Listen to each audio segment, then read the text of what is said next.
Okay, well, let's get back to the Maharal. Reish Daled.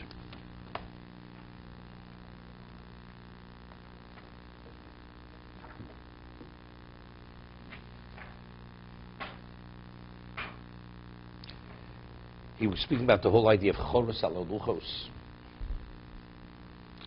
It says that the words were the writing of Hashem, which was engraved in the tablets. So the Mishnah says it should not be read choros but cherus. So the Maharal asked,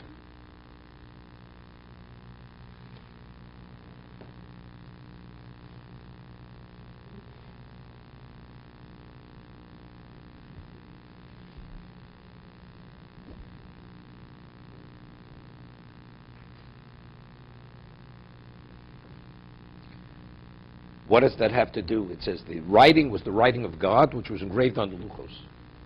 What relevance does it have to do with being a ben chorin? It seems to be a far-fetched interpretation over here. So he went to explain it. We just left off in the middle. He says, intellect is to be able to visualize reality. Visualize reality with your mind.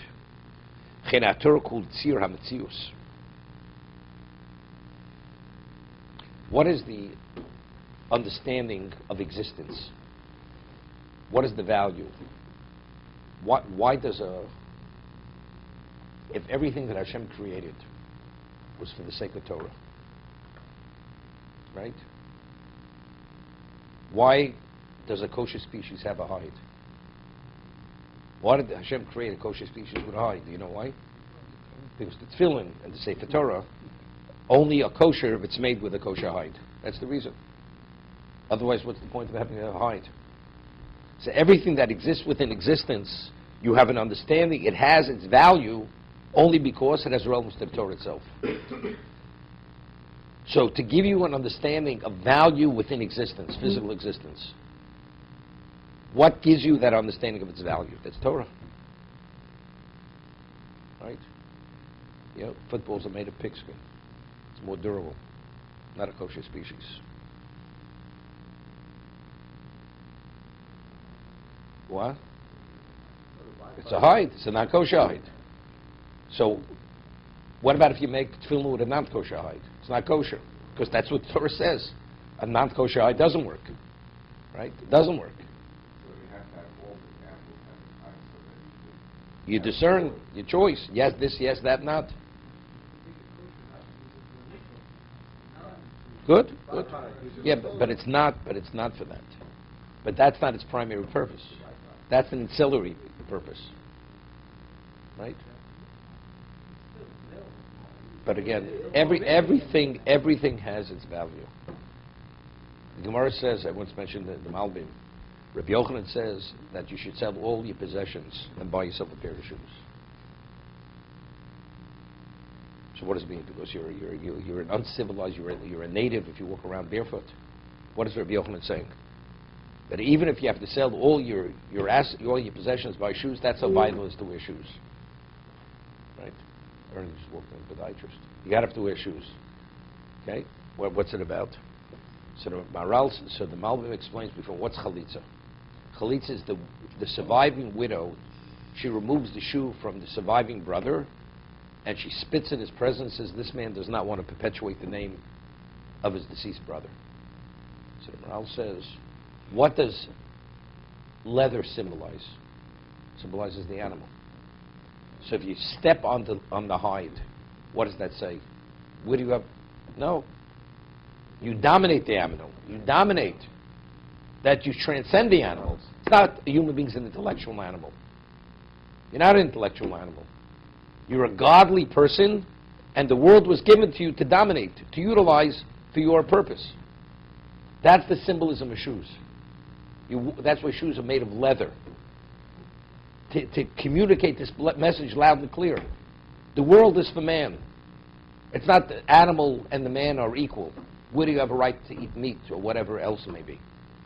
No, the world is here for you. That's what it's here for.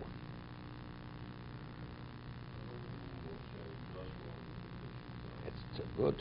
Because you only demonstrate your dominance within a regular context. In presence of God, you're nothing. You mean you're telling me who you are? come to Hashem. You know who I am. Who are you? You're nothing. The land is holy. That's the reason. Because you are nothing. Why, when the Kohen officiates in the temple, takes his shoes off? In the presence of God, you think you're something? You're nothing.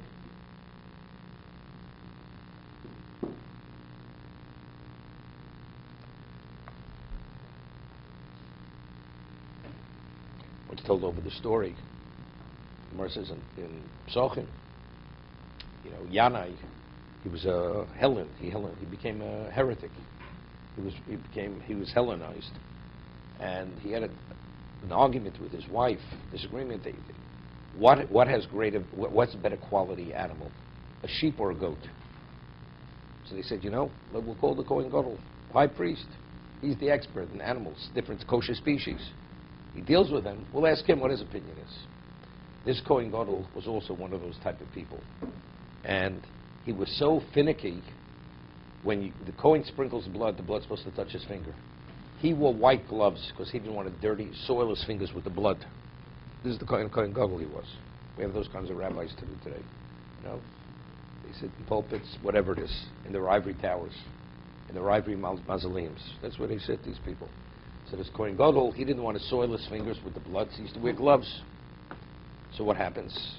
So this fancy Kohen Gadol comes to before Yanai and his wife, and they ask him, so he offers his opinion. And when he offers his opinion, he goes, in the presence of Yanai, he goes like this. Of course. Yanai sees this, says, what kind of behavior is this in the presence of a king? Go like this? What am I, your peer? I'm not your fellow. Gave the order. His hand has to be chopped off. That's the punishment for behaving disrespectfully in the presence of a king. So he was a wealthy man, this high priest. So he went and he bribed the executioner. Instead of cut off his right hand, he cut off his left hand, because he's a right-handed person.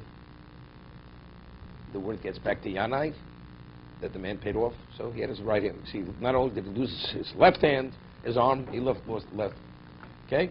That's the way you behave in the presence of a king. So this is immortal. The presence of HaKadosh Baruch Hu. Do you know who I am? You know, Gucci imported from who knows where, from outer space. Those are the kinds of shoes I wear. Okay?